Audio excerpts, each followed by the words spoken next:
SER Podcast.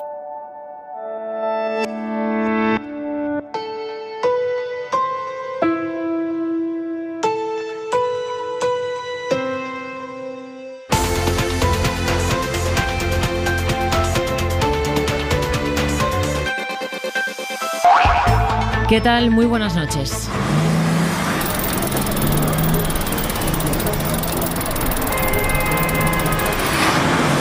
Es el centro de trabajo de miles de personas en España, la calle y la puerta de su casa, de usted que nos escucha o de la mía.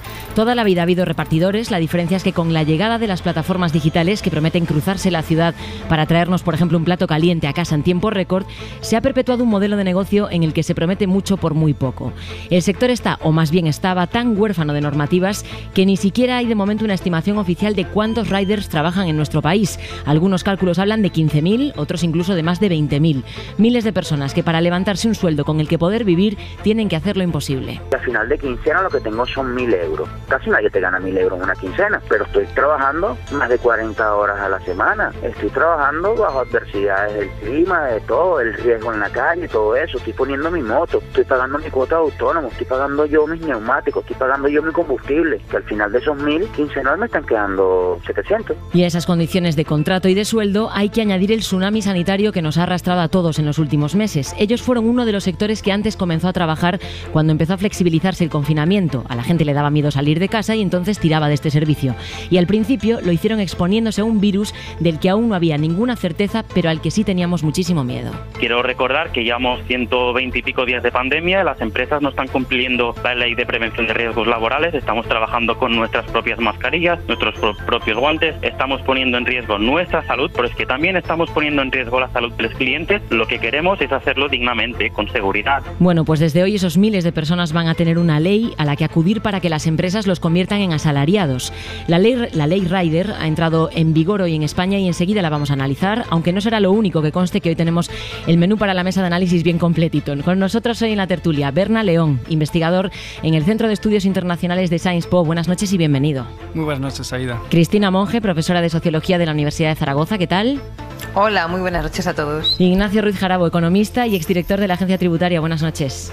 Buenas noches, Aida. Enseguida empezamos con el análisis, pero vamos antes con Afganistán. Dejadme que paremos un momento allí, la información que hemos conocido esta noche, porque Alemania, Reino Unido y Estados Unidos han dado la orden de evacuar a la mayoría del personal de su embajada en Kabul ante el avance de los talibanes, que cada hora suman más territorios bajo sus dominios. Ahora ya controlan 12 capitales y el ejército afgano no está pudiendo repeler su avance hacia Kabul. Gillian Ayala, buenas noches. Hola, ¿qué tal? Buenas noches. Estados Unidos ha dado la orden de evacuar a la mayoría del personal de su embajada en Kabul y va a enviar más tropas a la capital para proteger la salida del país de sus nacionales. Sí, en concreto 3.000 tropas adicionales que van a garantizar la seguridad de ese proceso de evacuación de casi todos los diplomáticos estadounidenses, no de todos, porque la embajada en Kabul va a seguir abierta.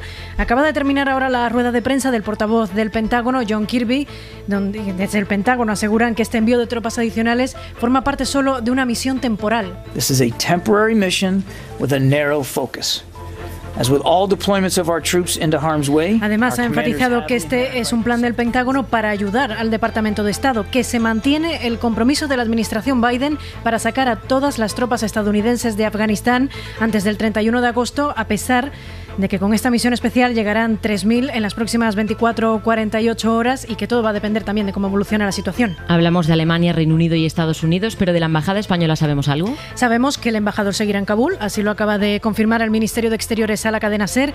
La intención de España es mantener la embajada abierta como Estados Unidos, aunque Exteriores también asegura que este es su plan inicial, pero que independientemente de este plan ya está preparado un protocolo por si fuese necesario evacuar al embajador de forma urgente. También asegura el Gobierno que Defensa, Interior y Exteriores ya están preparando otro plan de actuación conjunto para traer a nuestro país al personal afgano que ha colaborado con España y que el objetivo es hacerlo antes de que finalice este mismo mes de agosto. ¿Cómo está ahora mismo la situación en el país, Gillian? Los talibanes tienen cada vez más terreno bajo su dominio, son ya 12 capitales, ¿no? Sí, ya son 12 las ciudades que han tomado los talibanes en solo 7 días. Una de ellas es la tercera ciudad más importante de Afganistán, la tercera más grande, Herat, y hoy por la mañana los talibanes también cerraron un poco más el acceso a la capital. Han tomado una ciudad que está a solo 150 kilómetros de Kabul. La caída de Herat ha sido un golpe casi definitivo para el gobierno afgano, que tendrá ahora muy difícil mantener ese control del país. De hecho, el presidente afgano solo le queda el 30% del territorio bajo su control. Solo una de las grandes empresas de reparto a domicilio confirma que está negociando con sus repartidores un convenio que les permita cumplir con la ley Rider que entra hoy en vigor. Una ley en la que prácticamente se regulariza la situación de miles de repartidores que han trabajado en un limbo durante años.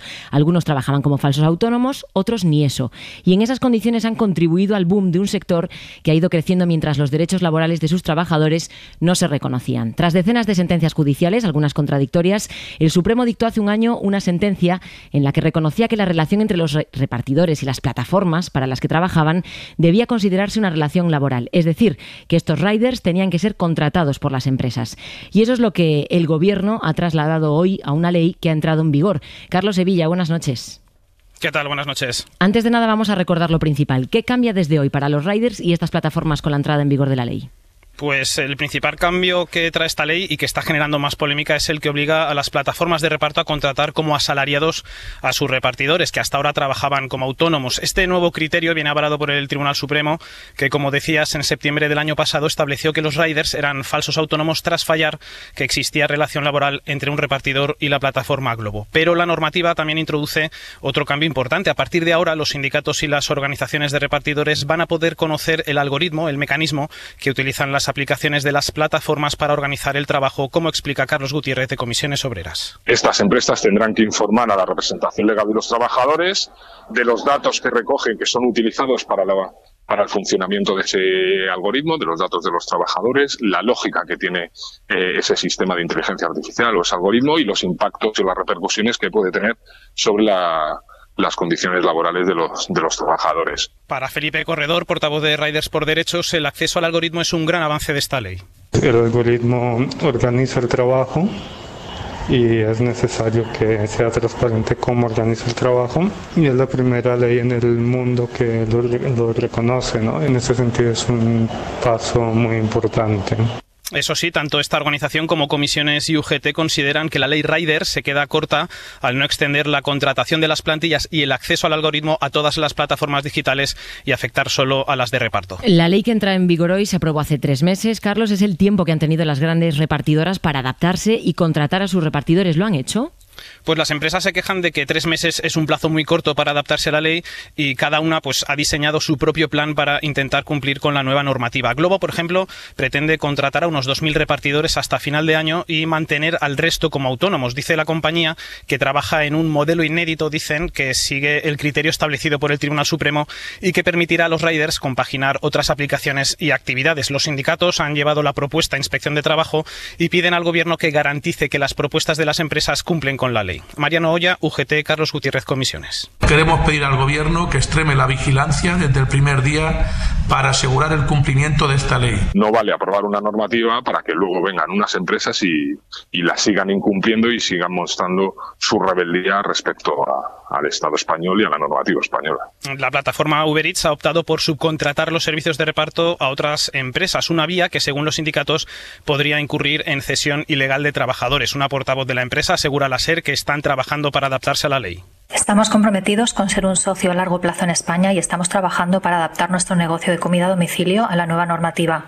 Confiamos que el Gobierno garantice que todos los operadores del sector cumplan con las nuevas regulaciones y compitan en igualdad de condiciones. De las grandes plataformas, solo Just Eat ha decidido adaptarse a la normativa negociando con los sindicatos un convenio de empresa para su plantilla. Deliveroo, por su parte, anunció hace 2 semanas que dejará de operar en España, aunque avanzó que contratará a los repartidores antes de ejecutar el despido colectivo. Gracias, Carlos. La negociación de la ley y su entrada en vigor ha estado rodeada de mucho ruido, porque no todos los repartidores que trabajan para estas compañías quieren lo mismo.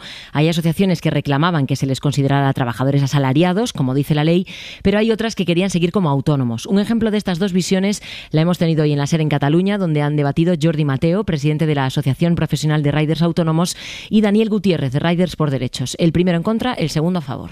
Que si había falsos autónomos. Si había falsos autónomos se tenía que regularizar, pero los que ya eran verdaderos autónomos lo que queríamos era protección.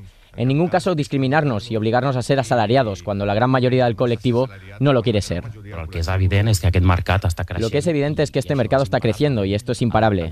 El delivery cada vez crecerá más, por lo tanto, por lo que se tiene que luchar es para que la persona que te lleve la comida a casa tenga unas condiciones laborables dignas. Luis Suárez es abogado laboralista de SBO Abogados, el bufete que consiguió que el Supremo reconociera que las plataformas tenían que contratar como asalariados a los repartidores. Luis, buenas noches. Buenas noches. Llevamos apenas 22 horas con la ley en vigor. ¿Tiene información de si las compañías la están cumpliendo? Bueno, yo la información que tengo es por los correos y las llamadas telefónicas al despacho, y lo que puedo comprobar que desde mi punto de vista, pues Uber Eats hoy ha procedido al despido de muchos de ellos por un simple hecho. Hoy ha desconectado a la mayoría de sus repartidores de la aplicación. Esto es como si se cierra el centro de trabajo de una fábrica, es decir, el encargado o el que planificaba y organizaba la actividad de estos trabajadores era la plataforma. Si corto el cordón umbilical que me comunica con el centro organizativo de la empresa y además no me dan trabajo y además no me pagan, eso es un despido. Es decir, y si se trata de cientos de trabajadores, en realidad es un despido colectivo, encubierto o clandestino, y que además conlleva la declaración de nulidad del despido, porque al ser masivo y no responder a la normativa española y a la normativa europea, que exige unas formalidades y unas negociaciones, pues no sé, yo desde mi punto de vista es un flagrante incumplimiento, porque además la ley no añade en términos generales desde el punto de vista del derecho nada nuevo, porque lo que hace es una interpretación, una presunción legal.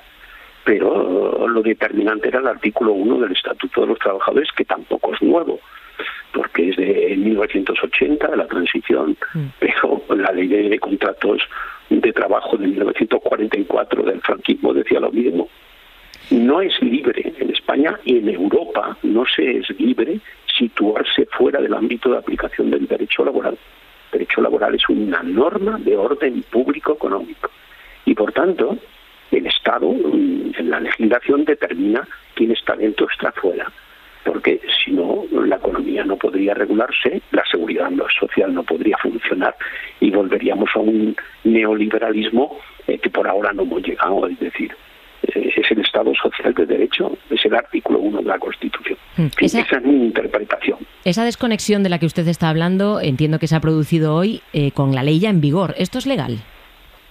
No, en absoluto. Es decir, si yo estoy trabajando, llevo 2 o 3 años con una empresa, me tienen que dar una comunicación por escrito de mi despido con la motivación, la causa y los efectos. Y no me puede decir, oye, que te corto el teléfono, que te corto el grifo. Bueno, pues si usted me corta el grifo, eso es lo que la jurisprudencia interpreta como el despido tácito. Que sí. Tampoco es nuevo. Pero aunque hasta ayer fueran autónomos esas personas. Bueno, pero es que no son autónomos. Lo que ha dicho el Tribunal Supremo es que no son autónomos. Y además quiero reiterar una cuestión. El Tribunal Supremo con esto no se inventa tampoco nada nuevo. Enlaza con una jurisprudencia del año 86 que también, digamos, entre comillas, laboralizó a los mensajeros, que era el mismo problema en otra etapa del desarrollo organizativo, ¿no? Y el Tribunal Supremo lo que dice es lo que existe a la luz del derecho, no crea, es decir, no crea la figura, lo que dice es que es un falso autónomo. En realidad lo que está diciendo, oiga, usted tiene 1.000, 2.000 X trabajadores y usted lo que tiene que hacer es legalizarlo. Pero la relación laboral ha empezado ya, existe, aunque no haya un contrato de trabajo escrito y aunque haya un contrato formalmente de prestación de servicios de carácter civil o mercantil, en virtud de la teoría jurídica que aplicamos constantemente en el mundo del derecho, que se llama nomen juris, es decir, el nombre no hace la realidad. ¿Van a llevar a los tribunales estos incumplimientos? Evidentemente, es decir, ahí, en este momento, lo que yo he recibido, pues es aproximadamente unas 50 correos de, oiga, me han desconectado. Entonces, yo lo que les he dicho en mi interpretación, y evidentemente me puedo equivocar, lógicamente, se ha producido un despido de facto. en el caso concreto de Uber. Las otras, pues tendremos que ver cómo evolucionan las circunstancias. Puede existir una cesión ilegal a través de las plataformas, pero digo puede, tienen que ser las circunstancias. Yo conozco profundamente la sentencia del Supremo, he visto los razonamientos de Globo, entiendo por dónde van por decir que hay una capacidad de decisión de las horas de trabajo, de conectarse, de no conectarse, etcétera. Esto el tribunal, la Cour de Casación, es decir, el Tribunal Supremo francés, un año antes que el español, también lo consideró y les dijo que existía relación laboral, no a Globo, a otra empresa del sector.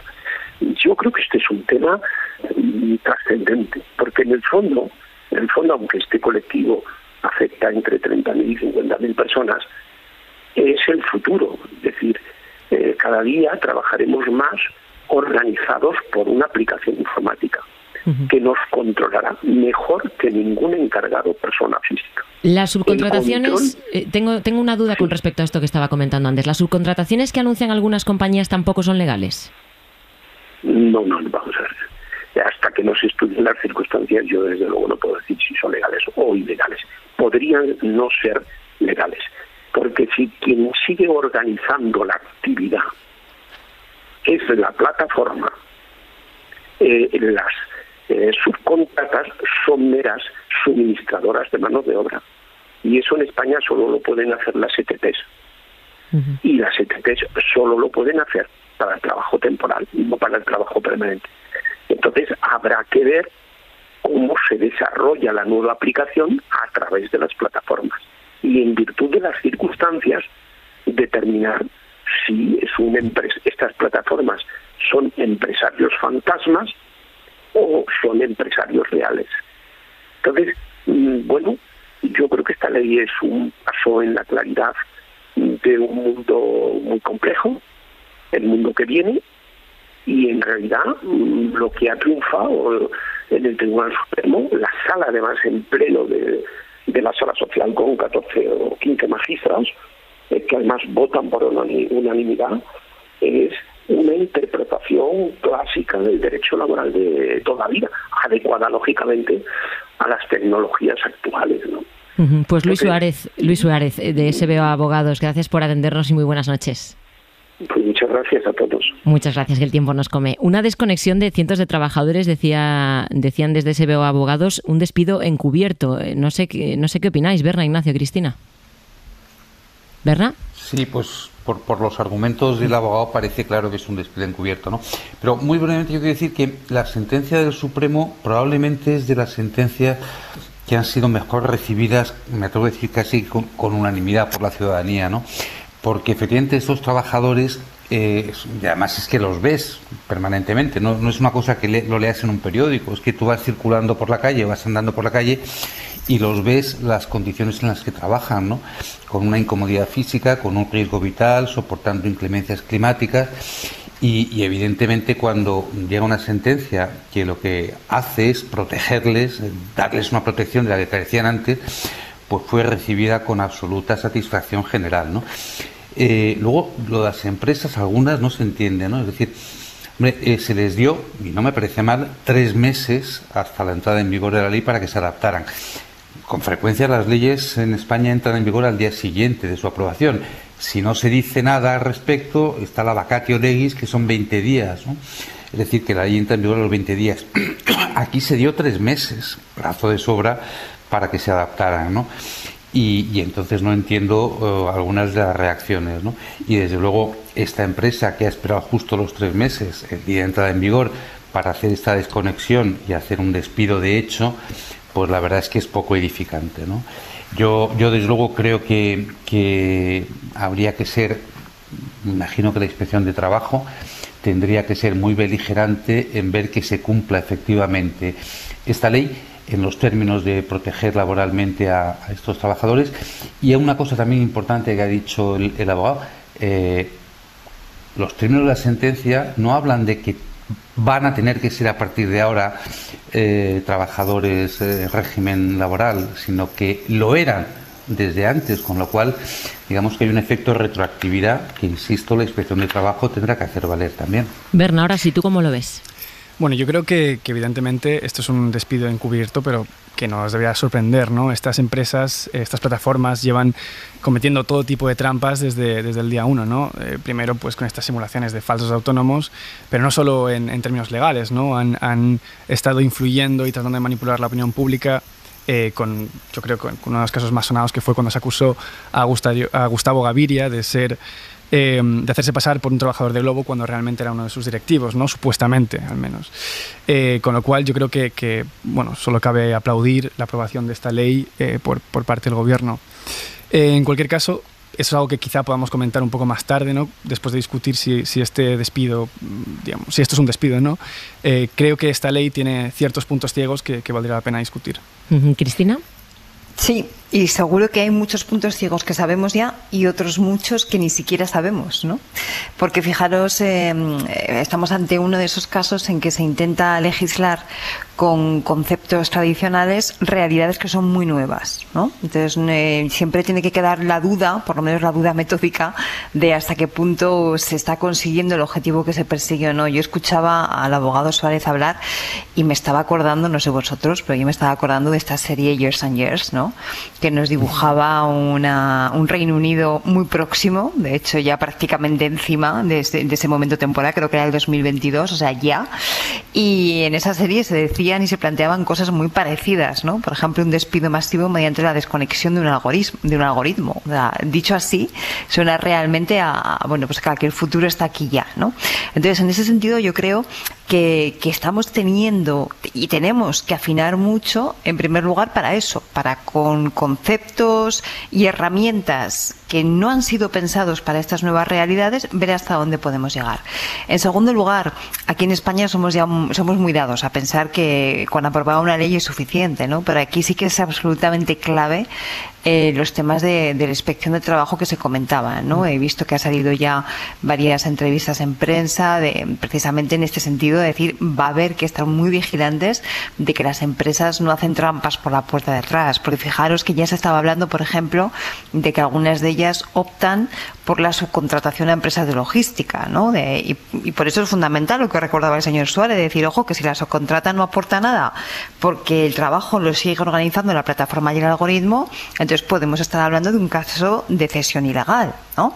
Es decir, que de alguna forma estamos ante una nueva realidad en la que tenemos que estar muy vigilantes de las dos cosas. En primer lugar, que se cumpla la ley, y en segundo lugar, si con la ley es suficiente, ¿no?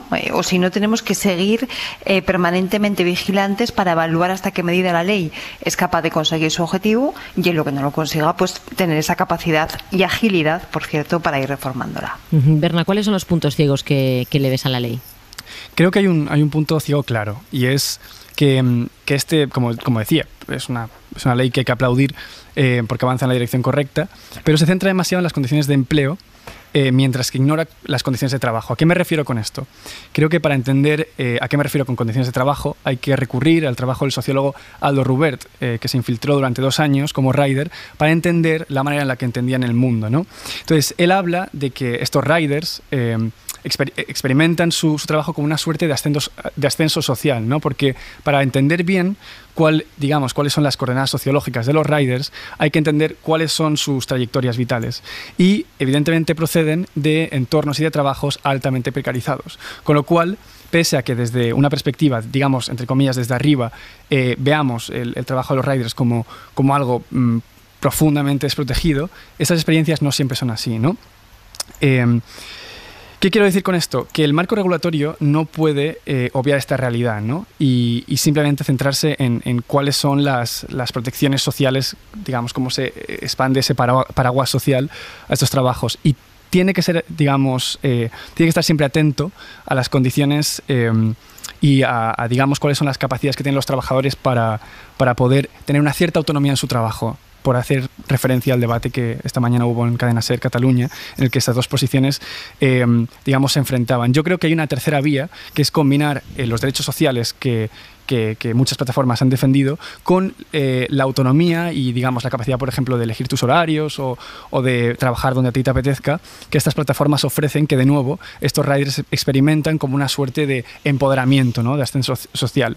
Y para simplemente resumir cuál es el riesgo de contentarse solamente con esta legislación, creo que estar totalmente contento con la ley Rider sería un poco como decir, estupendo, trabajar para Deliveroo es un horror, lo hemos dejado atrás, volvamos al modelo de Telepizza, ¿no?, que tantos años llevamos criticando y digamos, atacando por cuáles son las condiciones precarias en las que ya se trabajaba, ¿no? Entonces, creo que hay que dejar atrás los dos modelos, tanto el modelo de Deliveroo que ha habido hasta ahora, como también el modelo de Telepizza asalariado, que también, digamos, solo creaba trabajos altamente precarizados.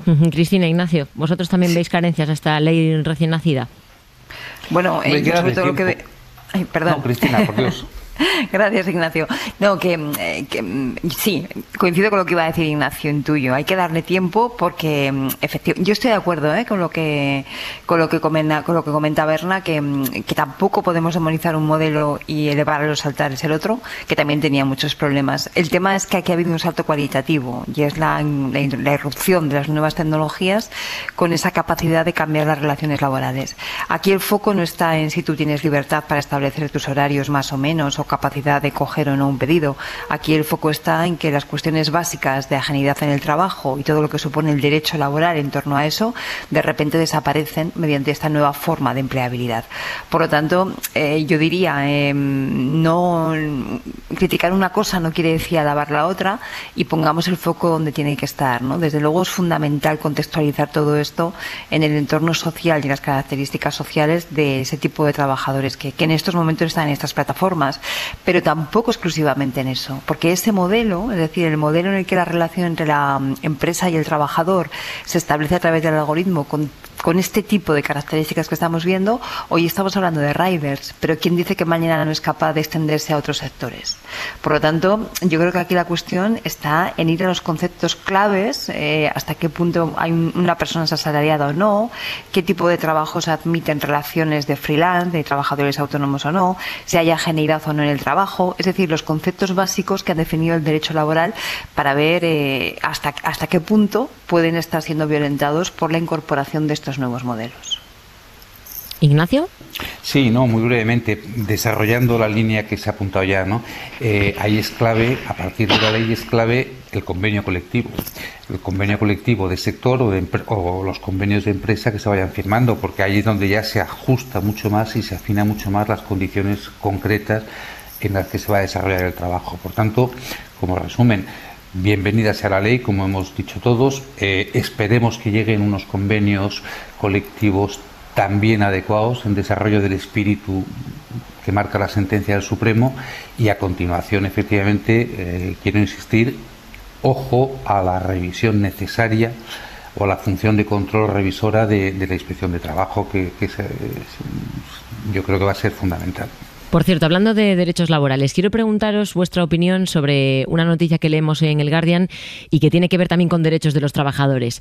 Google se está planteando bajar el sueldo a aquellos de sus empleados que pasen a teletrabajar todos los días después de la pandemia, es decir, que teletrabajen de forma permanente. Vamos a ampliarlo con Shira Valdés. Buenas noches. Hola, buenas noches. Ir a trabajar a la oficina o hacerlo desde casa puede suponer una minoración de hasta un 25% del salario en función de dónde esté ubicada esa casa. Al menos eso es lo que muestra la nueva aplicación que está poniendo en marcha Google, una calculadora con la que los empleados que la compañía tiene en Silicon Valley, según apunta Reuters, que es donde está testando este sistema, pueden saber cuánto disminuirá su salario en función de dónde desarrollen su jornada laboral. Así, el gigante tecnológico no plantea disminuir sueldos por teletrabajar, apuntan desde la compañía, sino por el lugar desde el que se hace. Una política que, aunque puesta en marcha por Google, podrían aplicar otras grandes empresas del mismo sector como Facebook o Twitter, que ya han advertido a sus trabajadores que si se mudan a otras ciudades, su salario podría verse también afectado. Una opción que no se plantean en Apple, que ya han notificado a sus empleados que a partir de septiembre tendrán que desarrollar presencialmente al menos una parte de su jornada laboral. Tampoco prevén desarrollar políticas de este tipo otras empresas más pequeñas, como es el caso de Reddit, que pagará a sus empleados el mismo salario independientemente de dónde decidan vivir. Bueno, Google se defiende diciendo que el salario cubría parte del desplazamiento a la oficina y si el trabajador se se queda en casa, pues no se le tiene que pagar esa parte. ¿Os parece bien, Ignacio? Empiezo por ti. Pues no me parece bien, ¿no? Porque de entrada, si se va por esa vía, estamos abortando parte de las posibilidades futuras de desarrollo del teletrabajo, eso de entrada, ¿no? Y después, hombre, más parece que es un deseo de la empresa de rebajar, de aprovechar la oportunidad para reducir sus costes laborales, ¿no? Vamos a ver, en la perspectiva de una empresa, ¿qué trascendencia tiene que un teletrabajador viva a 10 metros o a 100 metros de la oficina o vive a 10 kilómetros? Exactamente ninguna trascendencia, ¿no? Es verdad que conforme se aleje de la oficina céntrica, podrá vivir en una vivienda que con menor coste de uso, ¿no? Pero por eso digo que es un intento de aprovechar una oportunidad para reducir costes salariales. Yo creo que en España no sería posible legalmente hacer algo semejante, ¿no? Y digo afortunadamente. Creo que en España no sería factible que una empresa intentara aplicar lo que se acaba de contar, ¿no? ¿Bernard? Sí, bueno, yo empezar comentando que evidentemente esta noticia me inquieta bastante menos que digamos, la desprotección que ha habido hasta ahora en el caso de Riders, pero yo creo que simplemente refleja la realidad de que cualquier empleador, siempre y cuando la regulación lo permita, hará un esfuerzo por maximizar sus beneficios y en este caso hacerlo a través de la reducción de salarios. Yo creo que más allá de la opinión que podamos tener, esta nueva política de Google lo que pone de relieve es una realidad de Silicon Valley, ¿no? que es un espacio y un sector, el de la tecnología, con muy buenos salarios, pero que debido a la muy baja organización sindical y representación social, pues los trabajadores tienen muy poca capacidad de organizarse y resistir este tipo de abusos, ¿no? ¿Cristina? Pero fijaros qué contradicción, ¿eh? Porque estas empresas tecnológicas, tan modernas ellas, llevan años diciéndonos que una de las ventajas del teletrabajo y de la aplicación de las nuevas tecnologías es que tú puedes reclutar talento en cualquier parte del mundo. Es decir, claro, que esté donde esté Google, esté en Silicon Valley o esté en Madrid o esté donde quiera que estar, puede reclutar para la empresa, puede contratar a los mejores talentos, vivan donde vivan, ¿no? Y eso es uno de los argumentos que siempre se ha dado por parte de este tipo de empresas, concretamente de Google, además, y uno de los argumentos también que favorecen el teletrabajo, ¿no? Entonces, aprovechar ahora mismo esto, que ellos mismos han defendido como una fortaleza, para dar una vuelta de tuerca en clave de recortes de derechos, pues bueno, yo coincido con Ignacio, creo que en España no sería posible, pero no solamente eso, es que espero que no sea posible en buena parte o en ninguno de los países del mundo, ¿no? Porque eso supone, si no, decir que el sueldo depende no del trabajo que tú hagas, sino del sitio donde vivas, ¿no? Entonces, sí, claro, comparte además algo con lo que hablábamos antes de los riders, ¿no? Cuestiones básicas del derecho laboral, del concepto de trabajo, saltan por los aires si a ti no te pagan por lo que haces, sino que te pagan por donde vives, ¿no? De hecho, los juristas hablan ya de que esto podría podría tratarse de una discriminación por lugar de residencia, ¿no? Tú puedes modular los salarios en función de circunstancias que aportan a tu trabajo. Por ejemplo, la formación, los idiomas, la experiencia, determinadas habilidades. Es decir, eso puede justificar que dos personas en un puesto similar cobren de forma distinta, ¿no? Pero si el motivo es exclusivamente el lugar de residencia, podemos estar hablando desde un punto de vista jurídico ya de un caso clarísimo de discriminación, ¿no? Por lo tanto, quiero pensar que se va a quedar en un globo sonda. Quiero pensar, y lo digo con cierta esperanza, porque dejadme que os recomiende un artículo que saca hoy nuestra compañera Pilar Velasco en Infolibre, que se titula El gran descontento. Y Pilar se hace eco ahí de una tendencia que yo creo que es interesante que vayamos teniéndola en cuenta para darle una vuelta, ¿no? De momento es una tendencia que no es mayoritaria, ni mucho menos, pero que empieza de alguna forma a dejar huella. Y es esto que en Estados Unidos se está poniendo de moda, o se está poniendo de alguna forma en evidencia, que ellos llaman la gran resignación, ¿no? Es decir, trabajadores y trabajadoras que deciden dejar su empleo por las condiciones en las que están, a una costa de quedarse, por supuesto, sin trabajo, sin excesiva protección social, o que no están dispuestos a asumir esas condiciones.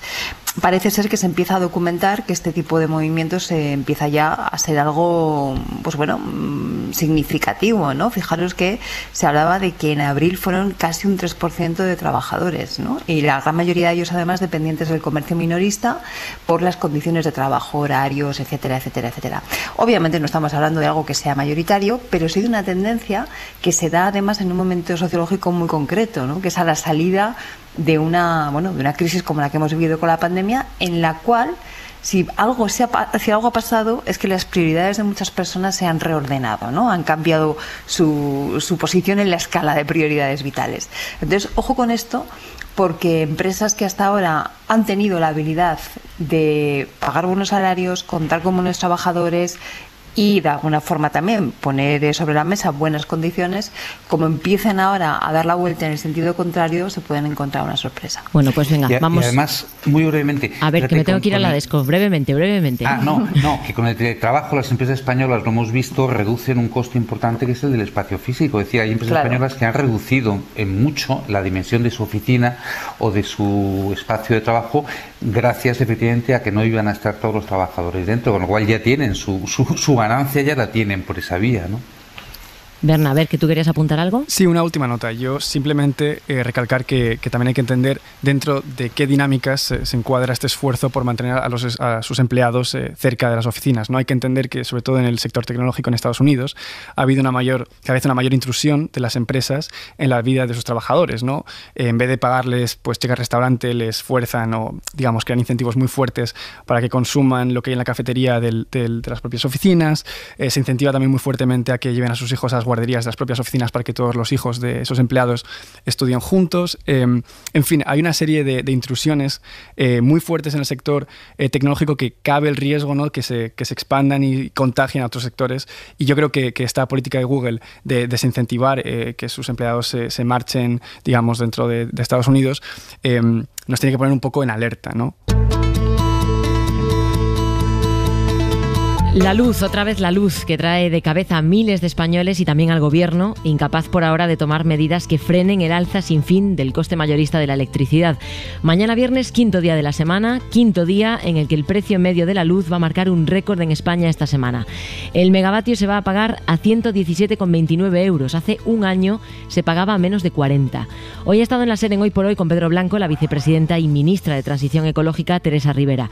Lo que más claro ha dejado en la entrevista es que el gobierno asume que no puede bajar el precio de la luz de manera inmediata. El gobierno está haciendo y está buscando cómo seguir haciendo. Hay factores que evidentemente no dependen de nosotros, ni el precio del gas natural, ni el CO2, ni como nos insiste el comisario y vicepresidente Timmermans, la regulación con regla al sistema marginalista de mercado, que creemos que no se corresponde con los tiempos que corren. Rivera vuelve a apelar a Bruselas, pero sí reconoce que el gobierno sigue buscando fórmulas para aminorar el impacto de la factura y ha dejado dos ideas en el aire. La primera es aumentar ligeramente la parte fija de la luz para que la factura sea más estable, menos volátil. Ojo, que no son medidas inmediatas, no van a notarse ni mañana en el recibo ni el mes que viene. Y la otra, la posibilidad incluso de crear una empresa pública de energía. Incluido la modificación de las reglas de mercado, de generación, en su caso el poder disponer de toda la energía hidroeléctrica a través de un sistema concesional distinto o a través de una empresa pública, según se vayan liberando las concesiones hidroeléctricas, que permita intervenir o facilitar otra manera de ofertar energía. En el asunto de la luz también se está abriendo una grieta dentro del gobierno. Unidas Podemos ha criticado el saqueo de las eléctricas y ha amenazado con salir a la calle si no se toman medidas como esta que escuchábamos mencionar a la ministra Teresa Rivera. Pablo Echenique es el portavoz parlamentario de Unidas Podemos. Buenas noches. ¿Qué tal? Buenas noches. ¿Qué puede hacer el gobierno para bajar esa factura de la luz que pagamos todos? Pues puede hacer una serie de cosas. Como acaba de comentar la vicepresidenta, el gobierno puede decidir crear una empresa pública de energía, por ejemplo, para empezar a recuperar los altos hidroeléctricos cuyas concesiones van caducando. España hasta hace muy poco tuvo una empresa pública de energía que se llamaba Endesa y se malvendió esta empresa pública al Estado italiano. Ahora es propiedad mayoritariamente de Enel, que es una empresa pública italiana.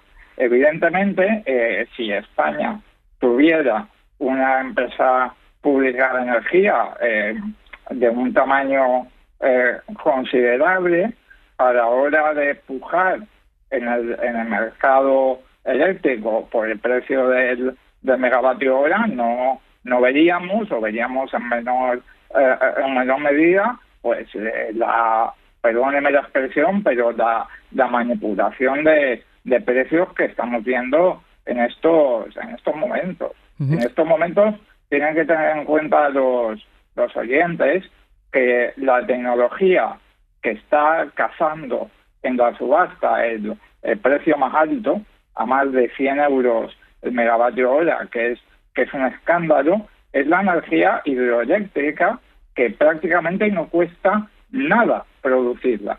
Es simplemente pues abrir las presas para que se muevan las turbinas con el agua embalsada. Esta manera de pujar en el mercado de una forma en la cual el precio de la energía no tiene nada que ver con el coste de producción es lo que está generando precios vergonzantes, y una empresa pública de energía desde luego contribuiría a evitar pues esa manera de entender la energía como un bien de mercado, cuando es evidente que para cualquier familia es un bien de primera necesidad y en que por lo tanto tiene que estar protegido por las políticas públicas del Estado. Usted ha escrito hoy en Twitter: solamente hay que querer. ¿La parte socialista del gobierno no quiere buscar soluciones al precio de la luz?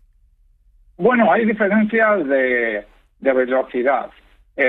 Por romper una lanza en favor de la vicepresidenta, recientemente se aprobó un proyecto de ley en el Consejo de Ministros, el cual es por primera vez un instrumento legal que en España toca los beneficios caídos del cielo de las eléctricas. Para que la gente nos entienda, el mercado eléctrico está diseñado de una forma según la cual la energía más cara es la que da precio a todas las demás.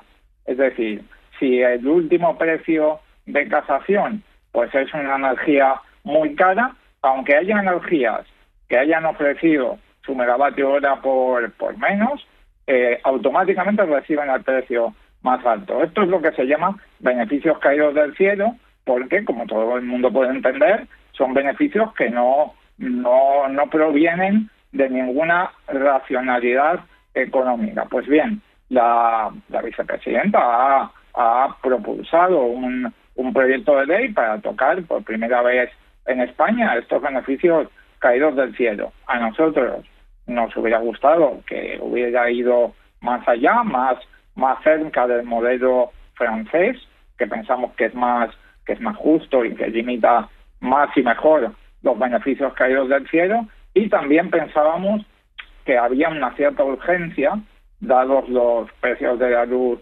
actuales, como para tramitar esto no como proyecto de ley, que es más lento, que nos vamos a ir a septiembre o a octubre en el Congreso de los Diputados, sino como Real Decreto Ley. Los reales decretos están para eso, están para las medidas urgentes, y ahí sí que tenemos diferencias, pero también quiero romper una lanza en favor de esa medida que es insuficiente, pero que es la primera vez que en España se ha hecho. Hoy a la ministra Rivera le han preguntado por su tuit en el que decía que Unidas Podemos dará la batalla en todos los espacios, incluida la calle, para poner fin al expolio de las eléctricas. Esto respondía Rivera. Movilizarse contra la subida de la luz es como movilizarse contra el incremento del precio del petróleo. O sea, está bien, es una señal de protesta, pero el problema no es movilizarse contra las cosas, contra las energías renovables, contra la nuclear, contra el gas, contra el carbón, contra el sistema eléctrico, contra la intervención. El problema es encontrar soluciones. ¿Qué le parece a usted? Bueno, es que las soluciones también las hemos comentado, y a veces la gente se tiene que mover para que las medidas se tomen.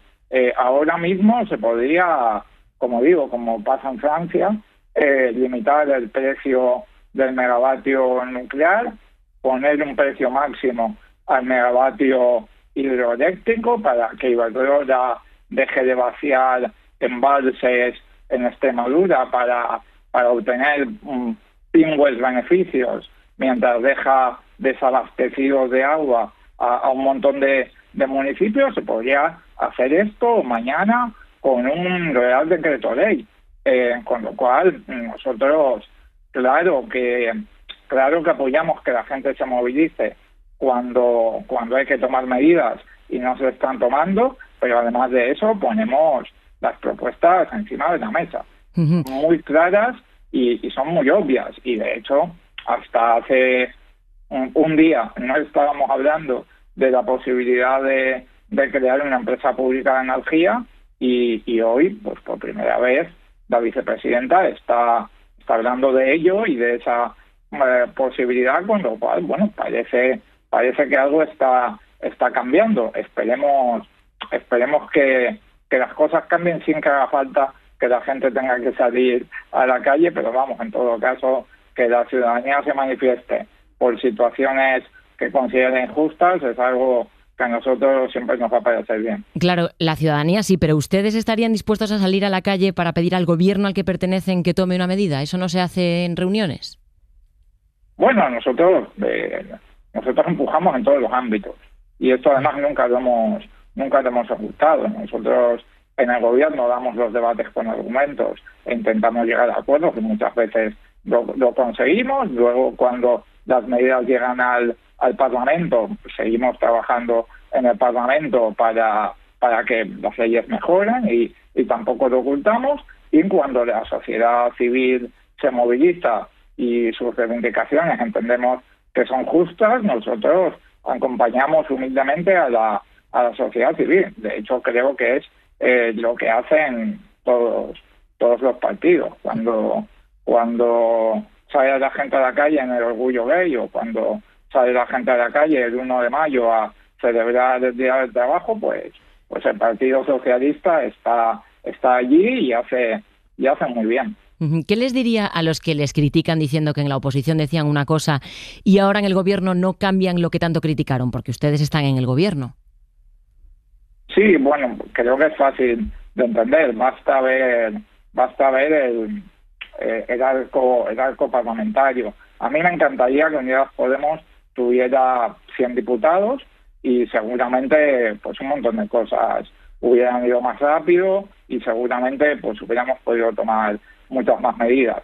Aún así, creo humildemente que con los 35 diputados que tenemos, que es un 10% de la Cámara y una cuarta parte de la coalición, creo que estamos consiguiendo cosas. Creo que la bajada del IVA, de la factura de la luz, aunque luego las eléctricas pues no hayan bajado consecuentemente la factura y hayan reabsorbido esa bajada de impuestos en beneficios del oligopolio, esa medida que puntualmente frenó o mitigó la subida de la factura de la luz, se consiguió tras una demanda de Unidas Podemos que ni siquiera ocupa el Ministerio de Transición Ecológica. Modestamente creo que algunas cosas estamos consiguiendo. A mí me encantaría, como portavoz del grupo parlamentario de Unidas Podemos, tener 100 diputados en vez de 35 y seguro que así conseguiríamos más cosas. Si hay discrepancias por la luz, hay discrepancias sobre cuestiones como la ampliación del Prat, sobre el salario mínimo, sobre la ley de vivienda, ¿está el gobierno cohesionado ahora mismo? Sí, yo creo que esta es la dinámica que llevamos viendo desde el principio de la legislatura. Yo creo que lo que sería enormemente sorprendente y seguramente la gente no se creería que fuera verdad es que de repente dos partidos que tienen programas electorales muy distintos y en que piensan cosas muy diferentes estuvieran de acuerdo en todo. Creo que la gente sencillamente, la gente no es tonta y si el gobierno transmitiera esto que acabo de decir, la gente sabría que es mentira.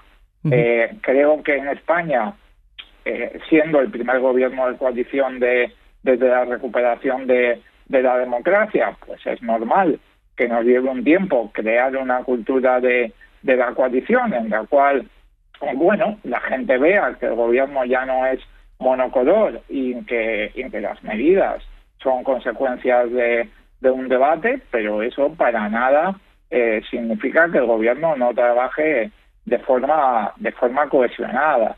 Al revés, somos muy conscientes de lo que tenemos enfrente.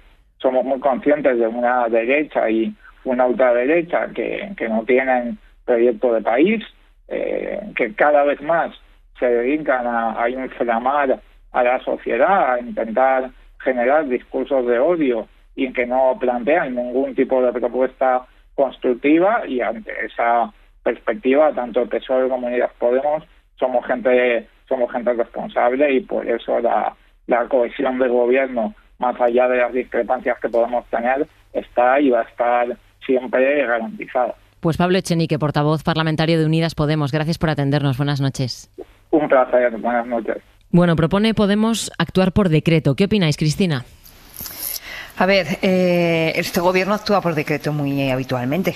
De hecho, es una de las críticas que se le hacen, ¿no? Que los decretos se plantean muy habitualmente, ¿no? Con mucha frecuencia.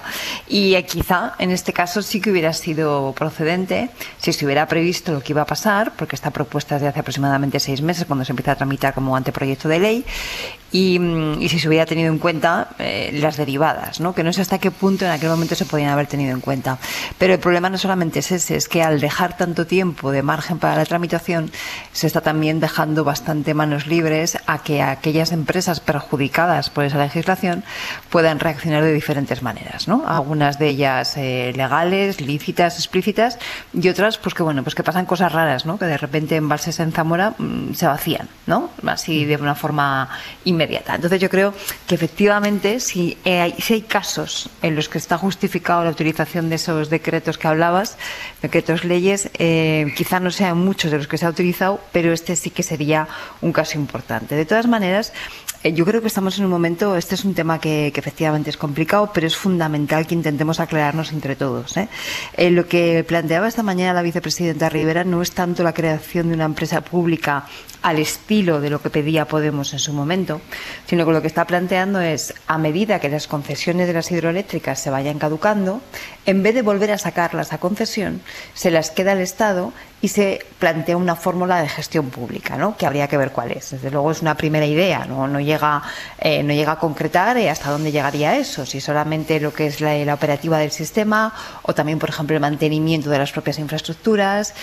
¿Por qué crear una empresa pública si tenemos ahí un operador que es Red Eléctrica? ¿Podría hacerlo, no? Es decir, son muchas dudas las que hay todavía, porque yo creo que ha sido pues una primera idea, ¿no? Pero me gustaría resaltar que no es exactamente lo mismo que lo que Podemos planteaba de una empresa pública como tal. Y luego una cuestión que creo que es importante tener en cuenta. Si esa empresa pública existiera en estos momentos, efectivamente la generación de energía hidroeléctrica no estaría siendo el factor que marca el precio del conjunto de las fuentes de energía como el más caro, que no tiene ningún sentido, ¿no? Como bien decía el señor Echenique, eso se podría evitar. Ahora bien, ni el precio del gas ni el precio de los derechos de emisiones de CO2 iban a cambiar por eso. Por lo tanto, y ni por supuesto el sistema marginalista. Por lo tanto, los 3 elementos gordos que explican la barbaridad que estamos viviendo estos días no podrían ser contrarrestados con una empresa de ese modelo, ¿no? Entonces, se podrá discutir sobre si la empresa pública es buena o mala, habrá gente a favor, habrá detractores, habrá algunos que verán unas cosas mitad y mitad, pero desde luego no valdría para paliar la situación que se está viviendo en estos momentos, que sin embargo sí que empieza a tener, y estamos viendo en los medios de comunicación estos días, estamos viendo informes, el informe que sacaba ayer o anteayer el Banco de España es muy relevante en este sentido, empieza a haber muchas propuestas y muchas ideas de cosas que se pueden hacer a corto plazo.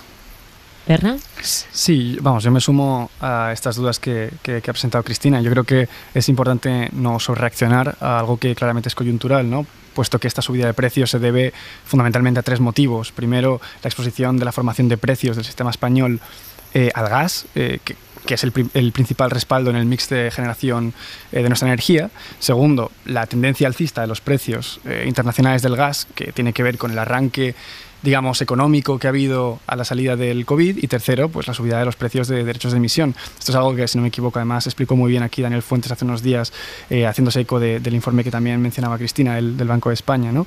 Y yo creo que es positivo, ¿no? Que haya, digamos, que el debate se haya abierto y, digamos, medidas que hasta hace bien poco parecían imposibles estén sobre la mesa.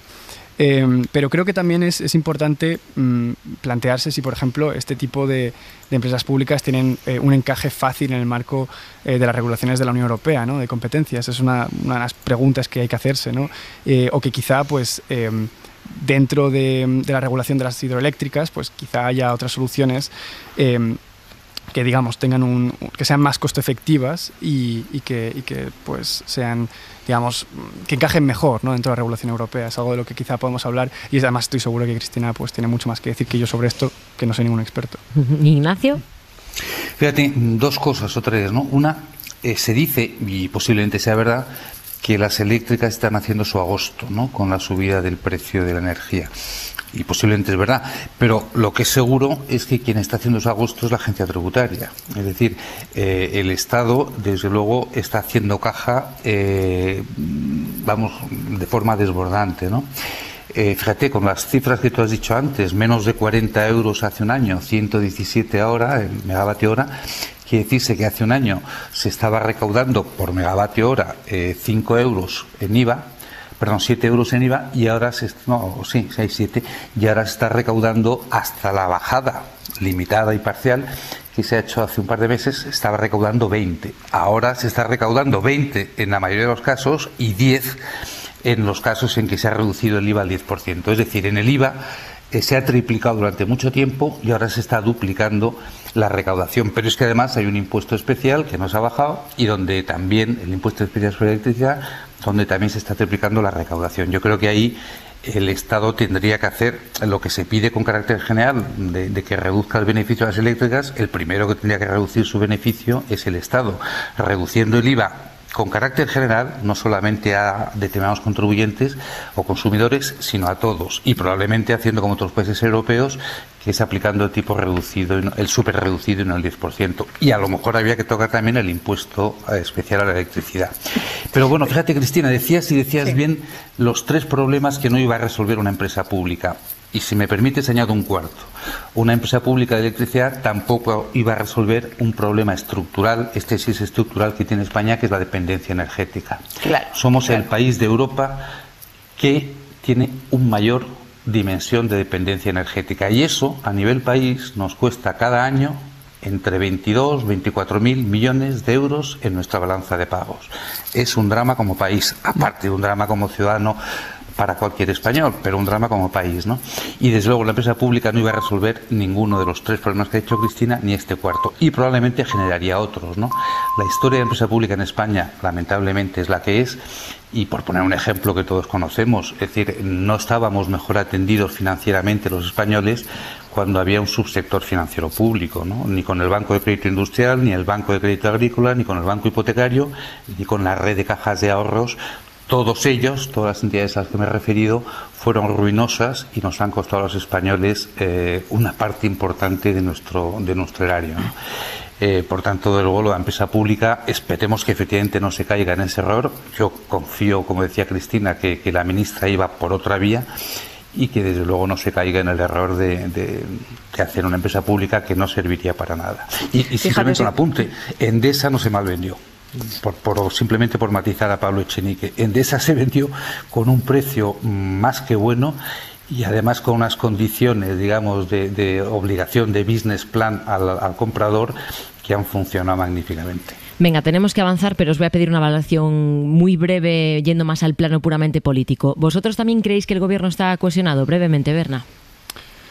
Bueno, yo no creo que el gobierno esté menos cohesionado hoy que hace 2 semanas. Lo que sucede es que los temas con los cuales pueden competir van variando, ¿no? Van cambiando. Y yo creo que desde la crisis de gobierno y las nuevas caras, el principal eje de discrepancia entre los dos socios de gobierno, que era la ley trans, pues esas asperezas han sido limadas, ¿no? Entonces entiendo que es lógico que estos socios de gobierno, que pueden estar cohesionados, pero al final del día tienen que competir electoralmente dentro de 2 años, pues tengan que encontrar nuevos temas, ¿no? Nuevos issues, como se suele decir, en los que puedan pues diferenciarse los unos de los otros. ¿Cristina? Sí, efectivamente yo creo que allí esa relación de tensión se va a dar de forma permanente, como por cierto es normal en todos los gobiernos de coalición, ¿eh? Ahora bien, lo que sí que tengo claro es que este tema que estamos hablando de la luz, de la tarifa de la luz, de la factura de la luz, es crucial. Y que así como otros temas a los que les dedicamos mucho tiempo en las tertulias y ocupan titulares de prensa, luego vemos que tienen una incidencia muy pequeñita a la hora de la aceptación de la ciudadanía y a la hora del voto, ojo, porque este tema puede hacer muchísimo daño electoral y socialmente al gobierno. Por lo tanto, no sé si tensiona las cosas más o no, pero lo que sí que tengo claro es que tiene que ser un tema prioritario porque les puede hacer mucha pupa. Venga, Ignacio, cierra tú brevemente. No, por decir algo nuevo simplemente, yo creo que efectivamente es un gobierno de coalición y por tanto hay cooperación y competencia. Lo que es novedoso en ese gobierno de coalición es el tema de la amenaza, bueno, la advertencia de usar la calle, ¿no? Eso sí que, como bien se lo has dicho tú, Aida, a Echenique, es inaudito, es decir, que un partido en el gobierno advierta, retiro amenaza, advierta que si no queda contento con las soluciones de ese gobierno de coalición, está dispuesto a manifestarlo en la calle. Eso sí que yo creo que no conozco un antecedente en el mundo civilizado. Sobre la crisis sanitaria, los datos siguen remitiendo. La incidencia se ha reducido hasta los 483 casos, que es el nivel más bajo del último mes, y hemos sumado 17.400 contagios más y 87 muertos en las últimas 24 horas. Pero la principal novedad hoy vuelve a llevarnos a los tribunales, que han vuelto a decir no a medidas aprobadas por los gobiernos autonómicos frente a la pandemia. Ha ocurrido en Galicia y en Castilla-La Mancha. Empezamos por Galicia. Allí el Tribunal Superior ha eliminado el certificado COVID que la Xunta exigía para entrar en bares y restaurantes, por ejemplo, y lo hace básicamente por no pedir permiso a los jueces.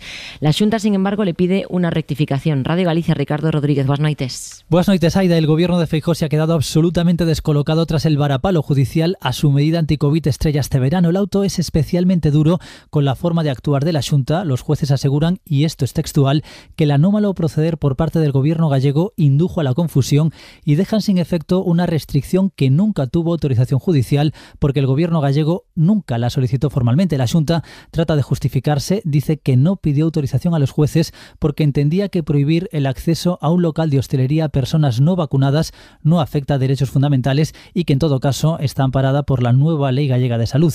La oposición habla de chapuza y los hosteleros aliviados. En este caso, la justicia da la razón a la lógica. Los hosteleros nos cargan trabajos extras y nos piden cosas que no están en nuestras competencias. La Xunta asegura que mañana mismo va a solicitar al Tribunal Superior que autorice la obligación de presentar ese certificado en los ayuntamientos con mayor incidencia de coronavirus en la comunidad. Eso en Galicia. En Castilla-La Mancha lo que ha tumbado el Tribunal Superior es la intención de hacer test de antígenos a los trabajadores de residencias de mayores que no estén vacunados. Ser Toledo, José Carlos Rejas. Sí, una medida que el Ejecutivo Autonómico pidió la semana pasada para poder monitorizar la situación en cada centro ante el repunte de los contagios de las últimas semanas. Hoy el Gobierno de García Page ha anunciado un recurso a esa decisión. Blanca Fernández es la portavoz. Por favor, le pedimos a la justicia que reconsidere su posición. Lo vamos a hacer mediante un recurso, pero entendemos que hay instrumentos jurídicos para poder hacerlo y al final las decisiones judiciales se ubican en un contexto determinado y este contexto es de pandemia, es de crisis sanitaria todavía grave. La realización de estos test iba acompañada además de otras medidas que los tribunales sí avalaron, como el uso obligatorio de la mascarilla en los espacios cerrados de estos centros o la limitación de las visitas semanales a 2 días. Bueno, hacer estos test a los trabajadores no vacunados es la recomendación que salió ayer del Consejo Interterritorial de Salud, aunque no es una obligación, se queda en recomendación y eso ha levantado ampollas entre las patronales y asociaciones que agrupan a las residencias de mayores. José María Toro es el secretario general de CEAPS, la patronal que agrupa a estas residencias. Muy buenas noches. Hola, ¿qué tal? Muy buenas noches. ¿Ven suficiente esta recomendación? ¿Qué se debería hacer en su opinión? Bueno, desde nuestro punto de vista, el documento publicado por el Ministerio de Sanidad es bastante ambiguo y creemos que concreta poco. Lo que necesita el sector ahora mismo, por lo menos es la opinión de CEAPS, sería más contundencia. Las medidas preventivas, sobre todo, que deben aplicarse en residencias y en centros de día, y a partir de ahí pues tomar decisiones más claras para que las comunidades autónomas puedan legislar en ese sentido. O sea, pasar a medidas obligatorias. Nosotros entendemos que sí, porque al final si no nos acabamos encontrando con distintas situaciones en distintas comunidades autónomas y esto al final quedará, digamos, al criterio de cada una de las comunidades autónomas qué decisiones se deben de tomar y estamos encontrando ahora mismo muchas diferencias entre unas y otras y nosotros pensamos que tenemos que actuar de manera global en todo el país e intentar atajar, sobre todo con medidas preventivas, existir lo que estamos afrontando ahora mismo en las residencias. Sí, a veces parece que el encaje es complicado, ¿no? Porque ustedes piden medidas más claras y hoy, por ejemplo, tenemos al Tribunal de Castilla-La Mancha diciendo que hacer pruebas a los trabajadores es discriminatorio. Sí, efectivamente, esto es un tema, nosotros asumimos el modelo de país que tenemos, ¿no? Y hay que entender que al final, nosotros tenemos el modelo de autonomías, pero también es verdad que tenemos que trabajar de manera coordinada. Y yo creo que en este aspecto nos vemos desde CEAPS que sería interesante marcar unas líneas más definidas a la hora de afrontar la situación que vivimos, sobre todo porque estamos viendo la situación en algunas comunidades autónomas donde la situación es más grave que en otras, y lo que debemos evitar es que, pues esto se vaya extendiendo. Aunque es verdad que la quinta ola parece que está en una situación de control o de estabilización, creemos que no debemos dejar ninguna medida atrás. A día de hoy, ¿tienen datos de cuántos trabajadores de las residencias no están vacunados con las 2 dosis? Bueno, depende de cada comunidad autónoma, por lo tanto es un dato que es difícil de calcular a nivel general. Yo creo que básicamente hay que reconocer que el número de trabajadores vacunados en residencias ha sido muy elevado. Quiero decir, no ha habido un efecto, un llamamiento o una posición negacionista en el colectivo de las plantillas de las residencias. Yo creo que es un dato positivo, ¿no? Pero creo que debemos asegurar en un marco legal adecuado, porque actualmente parece ser que no se puede obligar a esta vacunación. Hay gente que dice que sí, hay profesionales que dicen que no, pero desde luego deberíamos estudiar qué marco se puede hacer para asegurar siempre que se pueda, y evidentemente cuando no haya una contraindicación médica para la persona que le afecte, que se pone por delante y por responsabilidad y por salud pública, la protección de un colectivo tan vulnerable como las personas mayores por delante. Hablamos de los trabajadores, pero por ejemplo, con respecto a los visitantes, ¿hay homogeneidad? ¿Se sabe qué medidas se le aplican o depende de cada comunidad, de cada centro? Pues tampoco se puede valorar el estudio de la realización de pruebas diagnósticas a la visita. Sabemos que, por ejemplo, hay comunidades como Cataluña que estaban exigiendo una prueba de antígenos en las visitas. Nosotros hemos defendido a lo largo de toda la pandemia la necesidad de mantener las visitas como un elemento para proteger la salud emocional de las personas que atendemos. Creíamos que las salidas sí que tenían cierto peligro, sobre todo en determinados, poblaciones, en determinados territorios que tenían una incidencia acumulada elevada, pero la visita que se hace en un entorno más seguro, como es el de una residencia, siempre hemos pensado que era positivo mantenerla, sobre todo por cuidar y mejorar la calidad de la atención que prestamos a las personas y su salud mental y emocional. Pues José María Toro, secretario general de la Patronal de Residencias CEAPS, gracias y muy buenas noches. Muy buenas noches, muchas gracias. ¿Vosotros por dónde creéis que pasa la solución en las residencias? Porque no olvidemos que en Cataluña, por ejemplo, 1/3 de los centros llegaron a registrar contagios hace solo unos días. Berna. Bueno, yo creo que aquí hay 2 debates, ¿no? En primer lugar, el debate sobre si se debería o no imponer a las plantillas de estas residencias la vacunación, y luego, pues, si exigir el pasaporte COVID en establecimientos es legítimo o no. Yo creo que en el primer caso, en mi opinión, está claro. De la misma manera que a un conductor de camiones se tiene que exigir un carnet de conducir que garantice la seguridad de todos, ¿no? Por reducirlo al absurdo, creo que cuando la salud de nuestros mayores está en juego, pues es evidente que eso ha de primar, ¿no? Y quien no esté de acuerdo, pues que deje su trabajo, tan simple como eso. Después hay otro debate que es sobre los establecimientos y sobre el pasaporte COVID, que recordemos es una medida que se introdujo para permitir el viaje y la movilidad dentro de la Unión Europea, que luego se le ha dado otro uso, que es el de la entrada, por ejemplo, a establecimientos. Ahí creo que es positivo, en tanto que no se puede imponer la vacunación a todos los ciudadanos, pero sí crear este tipo de incentivos. Además, hay que estar atento a lo que hacen los países de nuestro entorno. Yo personalmente vivo en París y a mí desde hace semanas, cada vez que voy a un restaurante o que salgo a tomar una copa, pues se me pide el pasaporte COVID y se me escanea que estoy vacunado o tengo una PCR de los últimos 3 días. Este tipo de medidas se ha comprobado que en países donde hay una alta resistencia a la vacunación como Francia da frutos y la gente se ha vacunado mucho más desde que se ha introducido. Y yo creo que en nuestro país sería óptimo tenerlo también, ¿no? Vamos a separar, Cristina. Primero con las residencias. ¿Tú obligarías a vacunar a los trabajadores? ¿Crees que ya hay otras medidas que se pueden aplicar? Yo creo que ahí la vacunación es absolutamente fundamental. Lo que pasa es que para eso tenemos que estar seguros de que esos trabajadores han tenido ya oportunidad de vacunarse, han tenido vacunas disponibles, han podido acceder a su servicio sanitario. O sea, hay que tener claro que todo el mundo que puede acceder o que trabaja allí ha podido hacerlo, ¿no?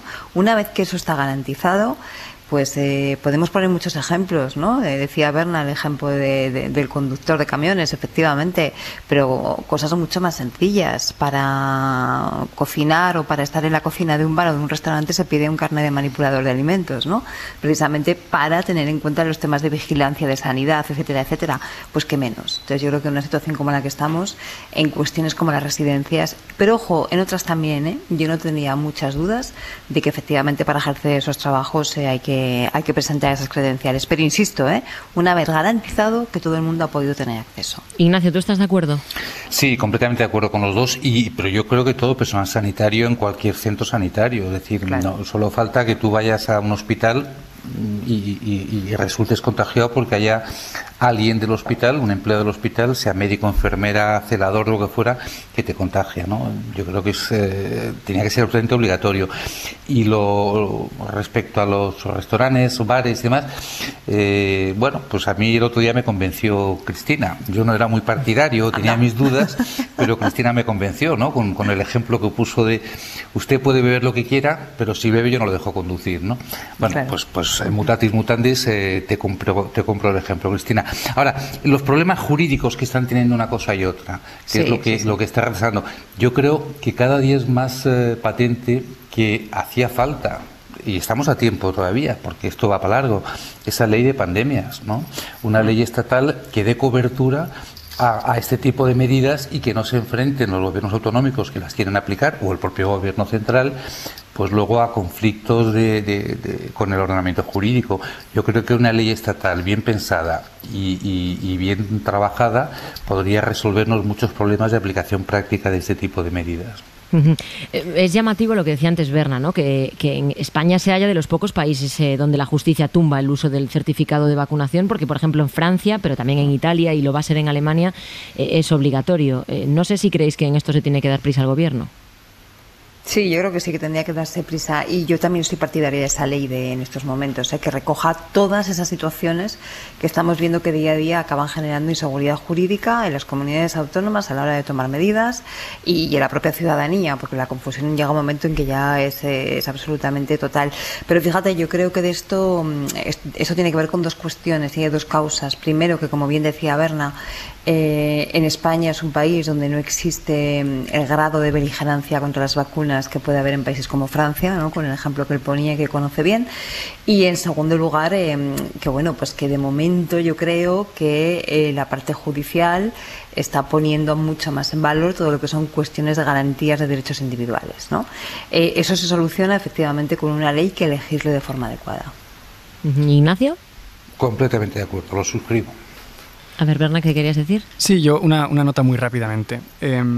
Compro totalmente la idea de una ley de pandemia que haga frente a nivel nacional, ¿no? Ofreciendo coherencia a esta pandemia, pero creo que hay una cuestión fundamental que no se puede perder de vista a la hora de introducir este pasaporte COVID, que es lo que hemos observado en Francia, ¿no? Y recientemente en Italia, que es que este pasaporte suele dejar fuera a los más vulnerables. Entonces, rápidamente es una nota, ¿no? Pero a la hora de introducir esto hay que tener en cuenta que digamos, ciertos grupos, como las personas sin papeles, a priori quedarían excluidos de esta medida, ¿no? Entonces, yo creo que eso no son suficientes, digamos, razones como para no introducirlo, pero es algo que hay que tener en cuenta a la hora de diseñar estas políticas públicas. Claro, Berna, por eso yo hacía énfasis en que antes de incorporar esto hay que tener muy garantizado que todo el mundo ha tenido acceso.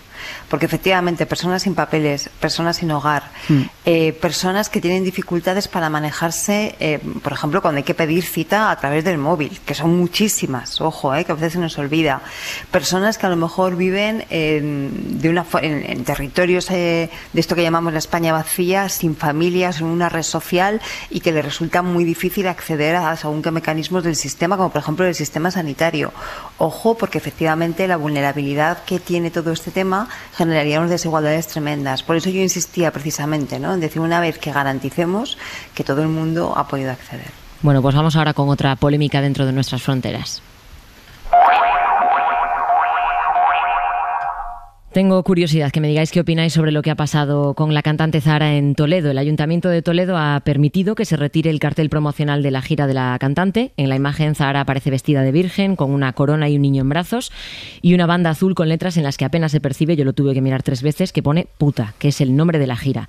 Grupos religiosos y después los ultras de Vox han salido en tromba a criticarlo, y desde el Ayuntamiento han llamado al promotor con el que hemos hablado hoy aquí en la SER, se llama Rafael Bargueño, y dice que los responsables locales dejaron en sus manos la decisión de si retirarlo o no. Ellos me hacen llegar el malestar de la calle y me dicen, estamos recibiendo esto, ¿y qué podemos hacer? Y yo les dije, escuchar, yo cambio el cartel inmediato, yo no tengo problemas.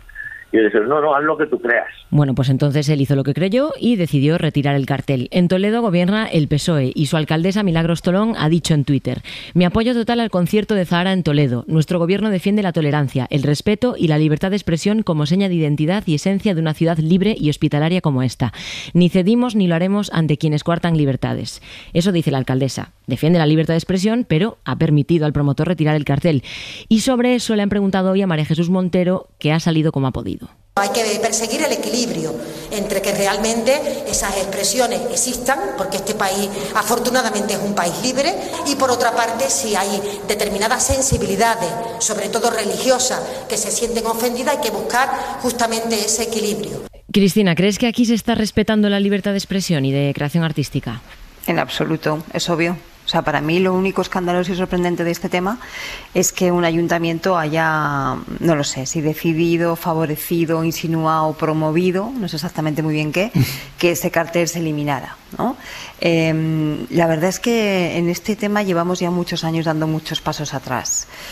Se han ido recopilando a lo largo, cada vez que ha pasado un caso de estos, que no es la primera vez, se han ido recopilando portadas de discos, viñetas satíricas, letras de canciones, escenografías, escenas de películas o de teatro de los años 70 y tantos, 80, de la transición, de eso que se llamó la movida madrileña, que tanto idealizamos, que desde luego hoy generarían escándalos mayúsculos, ¿no?, si viéramos algunas de ellas.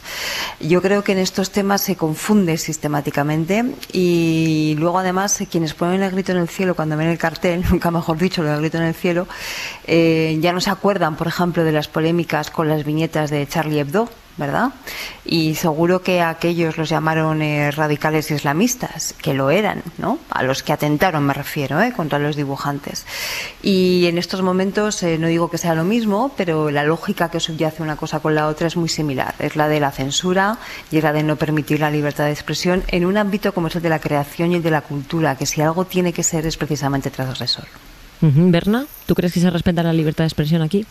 Yo creo que no, que aquí claramente se está violando la libertad de expresión. Creo que además es más sangrante, dado que Zahara, ese grupo que inició una conversación hace unos meses con Merichane sobre el Me Too español. Creo que es un grupo que ha tenido muchísimo impacto en ese área en particular, y creo que realmente lo que ha sucedido estos últimos días, lo que pone de relieve, si queremos atender al diseño de políticas públicas, es de si realmente nos hace falta el artículo 525 del Código Penal español, que tipifica los delitos de ofensa a los sentimientos religiosos, cuando ya tenemos el 510, ¿no?, que recoge todos los delitos de odio, incluidos los dirigidos a miembros de una religión.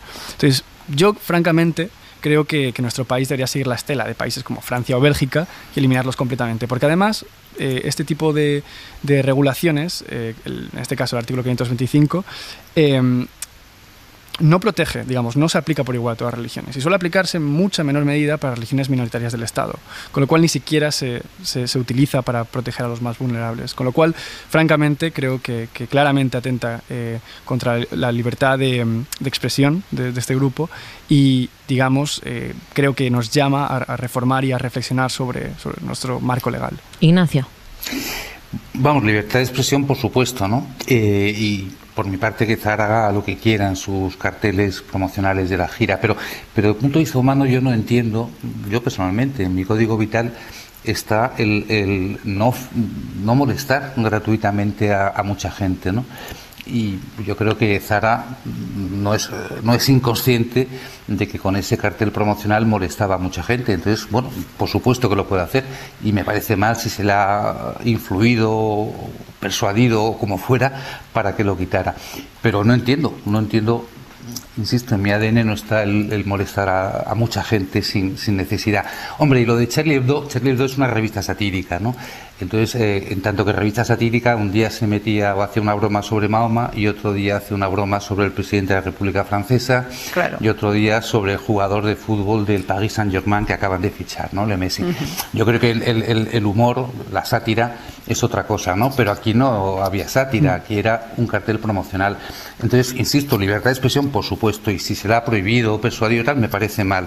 Dicho eso, yo no entiendo la actitud de Zahara, porque en mi código vital no cabe, ¿no? Pero fíjate, Ignacio, hay una parte que yo creo que es fundamental, en todas sociedades, una parte de avance social que tiene mucho que ver con esa función de la cultura como elemento de cuestionamiento, como elemento transgresor, como elemento precisamente no de hacer sentir mal, sino de cuestionar temas que mediante esa provocación luego permiten ser discutidos no en esos términos, sino de una forma diferente como ya conocemos, ¿no? Y esa función de la cultura a mí me parece que es esencial. No toda la cultura comparte eso, ni muchísimo menos. Hay una parte que sí, pero esa parte también hace avanzar a las sociedades. Entonces, en ese sentido, creo que tenemos que protegerla. Berna quería decir algo. Sí, suscribo palabra por palabra lo que ha dicho Cristina, pero es que además tengo una pregunta para Ignacio y es ¿en qué medida? O sea, no entiendo muy bien cómo ofende este cartel. O sea, si nos lo pudieras explicar. No, yo no me siento ofendido porque yo no soy religioso, pero sí entiendo que a los que sean religiosos ver una banda con la palabra puta en una imagen que se asemeja a una virgen, pues entiendo que se sientan ofendidos, ¿no? Pero puta es el título del álbum. Pero fíjate, Berna, claro, se sientan ofendidos justificadamente o no, es evidente porque tenemos otros antecedentes que se van a sentir ofendidos. A lo mejor de forma injustificada, no debieran, pero se van a sentir, lo sabemos, porque hay muchos antecedentes. Bueno, pues insisto, yo, por mi forma de ser, no lo haría. No me gusta ofender a la gente, o no me gusta hacer algo que sin querer yo ofender sé que la gente se va a sentir ofendida. Me sentiría mal, ¿entiendes? Haciendo que se sientan mal muchos de mis congéneres. Sí, pero yo creo que al margen, quiero decir, o añadido a lo que decía Cristina, que creo que el ofender tiene que ser parte o un derecho en una sociedad libre, creo que además de eso, es que en este caso el cartel no es ofensivo, porque puta es simplemente el título del álbum del cual hacen la gira. Entonces, hombre, pero el juego de imágenes evidentemente provocaba, como ha provocado que muchos, insisto, injustificadamente se sientan ofendidos. Pero si yo, por supuesto que defiendo la posibilidad de que Zahara lo haya hecho, le faltaría más. Pero, insisto, yo jamás lo haría. Yo personalmente jamás lo haría.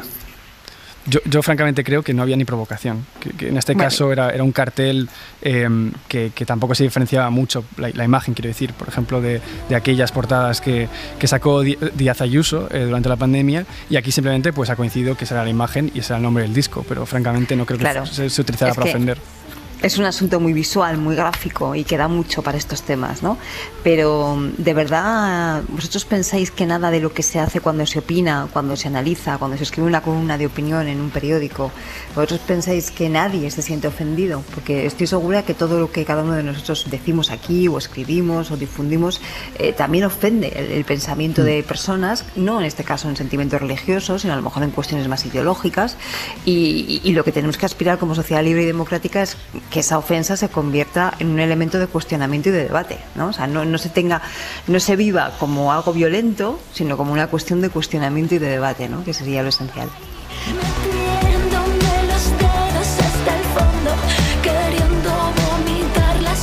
Bueno, pues escuchando a Zahara nos vamos. Veo que el debate está servido. Ignacio Ruiz Jarabo, Cristina Monge, Berna León, muchísimas gracias. A ti, Aida. Un abrazo. Muchas gracias. Y a ustedes que pasen buena noche, ánimo con el calor. Hasta mañana.